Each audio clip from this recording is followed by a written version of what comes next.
আসসালামু আলাইকুম রাহমাতুল্লাহি ওয়া বারাকাতুহু। সম্মানিত দর্শক সকলকে আরো একটিবার স্বাগত জানাচ্ছি পিয়ার মাসুদ ব্লগের ইন্ডিয়ান ভিসার নিউজ এবং অ্যানালাইটিক্যাল আরো একটা নতুন ভিডিওতে। বন্ধুরা, গেল কয়েকদিন হলো, বিশেষ করে লাস্ট ২ দিনে বলতে হবে। আমার সোশ্যাল অ্যাকাউন্ট ফেসবুক যে পেজ আছে বিয়ার মাসুদ ব্লগ, সেই পেজের ইনবক্সে প্রচুর পরিমাণে আপনারা নক করেছেন এবং বলতে গেলে যে এত অল্প সময়ের মধ্যে সর্বোচ্চ পরিমাণে নক, প্রায় ৩৫০ মতো নক হয়েছে। এবং আমার যেটা পার্সোনাল অ্যাকাউন্টস আছে, সেই ফেসবুক অ্যাকাউন্টসের দেখছি অনেকে লিংক বের করে ফেলেছে। সেখানেও অনেকে নক দিয়েছে, জানতে চেয়েছে।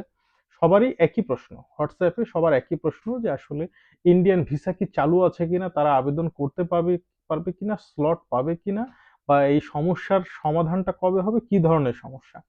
তো আমি যতটুকু পেরেছি প্রত্যেককে কিন্তু আমি রেসপন্স করেছি। বাট 100% মানুষকে রেসপন্স করা আমার পক্ষে সম্ভব হয়নি। এর জন্য আমি দুঃখিত। সকলের কাছে ক্ষমা চেয়ে নিচ্ছি। এবং তাদের উদ্দেশ্যেই আমার আজকের এই ভিডিওটা। ক্যাজুয়ালি আমি কিন্তু বৃহস্পতিবার ইন্ডিয়ান ভিসা রিলেটেড ভিডিও খুব আমি কম আপডেট করি। শুধুমাত্র আপনাদের চাহিদার প্রেক্ষিতে আজকের এই ভিডিও। শুরু থেকে শেষ পর্যন্ত শুনলে আশা করছি আপনারা বুঝতে পারবেন।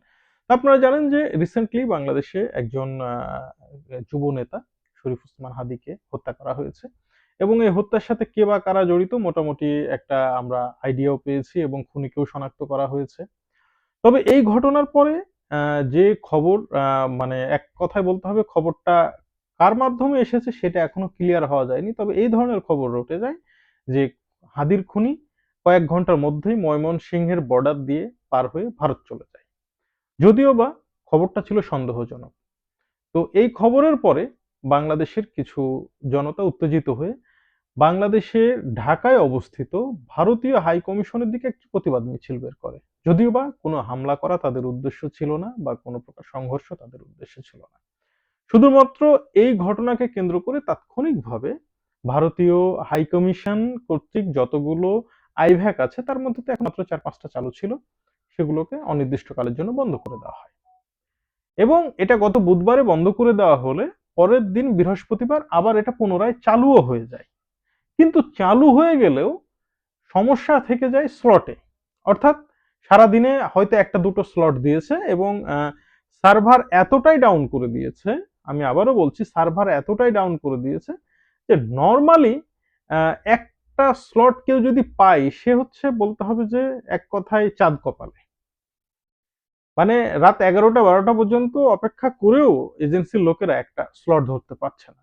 যারা বিভিন্ন রকম মাধ্যম দিয়েও স্লট ধরে তাদেরও অবস্থা ওই একই রকম বলতে হবে। মানে কোনোভাবেই তারা স্লটের ব্যবস্থা করতে পারেনি। তো এই হচ্ছে অবস্থা।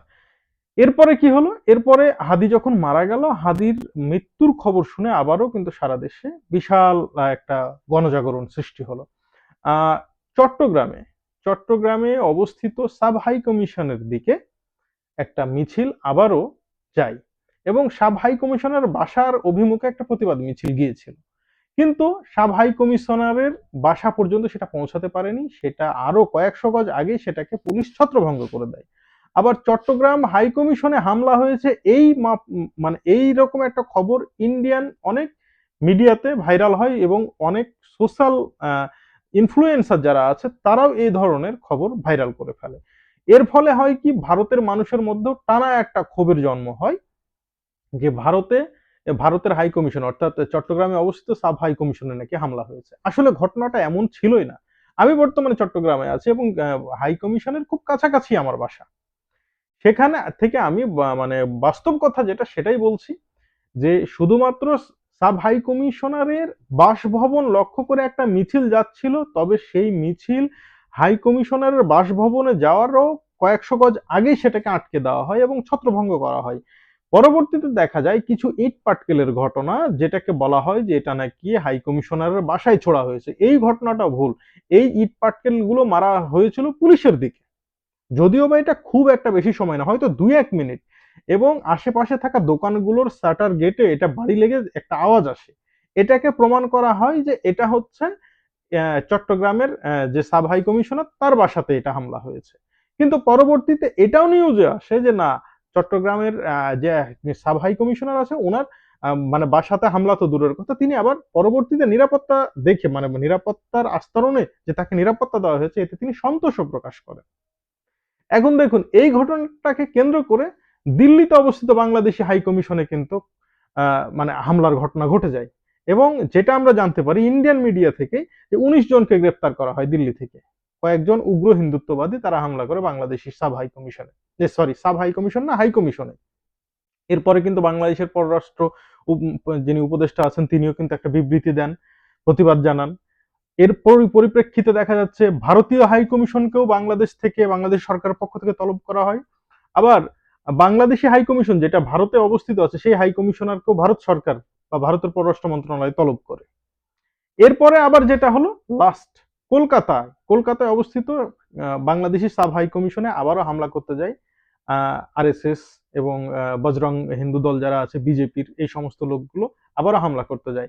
যার ফলশ্রুতিতে কলকাতা পুলিশ সেটাকে ছত্রভঙ্গ করে দেয় এবং বেশ কিছু মিডিয়া নিউজ করে যে দেখেন হিন্দুদের উপর অত্যাচার হচ্ছে। আসলে তো এখানে ধর্ম বলে কোনো অত্যাচার হয়নি, বা কোনো ধর্মী ও গোষ্ঠীর উপরে অত্যাচার হয়নি, বা এটা কাউকে ইচ্ছাকৃতভাবে মারা হয়নি। যারা ওখানে সংঘর্ষ করতে গিয়েছিল, বাংলাদেশি সাব হাই কমিশনের অভিমুখে যারা যাত্রা করেছিল, তাদেরকে ছত্রভঙ্গ করে দিয়েছে। এবং নিরাপত্তা বাহিনীর কাজই এটা, নিরাপত্তা প্রদান করা কূটনৈতিক মহলগুলোকে, সেটাই করেছে। কিন্তু একটা বিষয় কি, যে যা ঘটনা ঘটেছে, হয়তো আমার যেটা অনুমান, অরিজিনাল ঘটনাকে উভয় পক্ষই কিছু রংচং মাখিয়ে এমন ভাবে রিপ্রেজেন্ট করেছে, যার ফলশ্রুতিতে দুই দেশের মধ্যে বা দুই দেশের মানুষের মধ্যে আরো চরম ক্ষোভ বিক্ষোভ দেখা দিয়েছে। এর ফলশ্রুতিতে কি হয়েছে, নামমাত্র খোলা আছে আইভ্যাক্স সেন্টার, আবার কখনো খোলা নাই, এরকম একটা দোলাচালে পড়ে গেছে, মানে মিউজিক্যাল চেয়ার হয়ে গেছে একটা এই ভারতের হাই কমিশনটা বাংলাদেশে। ইভেন এইরকম ঘটনা কিন্তু ভারতেও ঘটেছে, যে ভারতীয় যারা বাংলাদেশি ভিসার জন্য আবেদন করছে তাদেরও অবস্থা এইরকম, তারাও ভিসা পাবে কি পাবে না সেটা নিয়ে তারাও টেনশনে আছে। ইতিপূর্বে কিন্তু আপনারা জানেন যে আগরতলায় অবস্থিত বাংলাদেশি সাব হাই কমিশনেও হামলা হয়েছিল। যাই হোক, সেই হামলাটা কিন্তু অনেক বড় ধরনের হামলা হয়েছিল, তারা এই হামলাকারীরা ভিতরে পর্যন্ত প্রবেশ করেছিল এবং আহতও করেছিল বাংলাদেশি মানে বাংলাদেশি কূটনৈতিক নেতৃবৃন্দ যারা আছে, বা কর্তা ব্যক্তি যারা আছে, তাদের মধ্যে কয়েকজন আহত হয়েছিল, তবে সেই আহতটা গুরুতর নয়। এর প্রতিবাদে কিন্তু সাময়িকভাবে বাংলাদেশি হাই কমিশন বন্ধ ছিল। তো এটা আসলে মানে যেটা ঘটনার মূল ঘটনা সেটা আমি বলার চেষ্টা করছি, এটাকে কেন্দ্র করেই কিন্তু এখন আপাতত স্লট বন্ধ। সবচেয়ে বড় সত্য কথা, স্লট বন্ধ। যদি আপনি বেনাপোল পেট্রাপোল বর্ডারের দিকে লক্ষ্য করেন, আজকে 12টার দিকের খবর, আমি আমার পরিচিত যে সংবাদ মাধ্যম থেকে আমি খবর সংগ্রহ করি তাকে জিজ্ঞেস করলে তিনি বললেন যে আসলে সকাল থেকে এখন পর্যন্ত 30-40 জন হয়তো এপার ওপার হয়েছে। তার মানে বেনাপোল পেট্রাপোল বর্ডার একদম খালি। গেদে বর্ডারে খবর নিলাম, একেবারে জিরো, কেউই যাওয়া আসা করছে না। এবং সবচেয়ে বড় কথা, এই মুহূর্তে যারা বিজনেস ভিসায় ভারত যাচ্ছে তাদেরকে একদম সাথে সাথে রিটার্ন পাঠানো হচ্ছে, তাদেরকে কোনো অ্যাপ্লাইড সিল দেওয়া হচ্ছে না, তাদেরকে কমপ্লিটলি সসম্মানে বলা হচ্ছে যে উইদিন শর্ট টাইম, হ্যাঁ, মানে on more entry is prohibited, এই তো পাঠিয়ে দেওয়া হচ্ছে তাদেরকে। তো এই হচ্ছে বর্তমান অবস্থা। এখন আপনি বুঝে নেন ভিসা ভারত দিচ্ছে কি দিচ্ছে না, স্লট দিচ্ছে কি দিচ্ছে না, মূল ঘটনাটা আমি আপনাদের সামনে তুলে ধরলাম। যাই হোক, সকলকে ধন্যবাদ। আসসালামু আলাইকুম ওয়া রাহমাতুল্লাহ।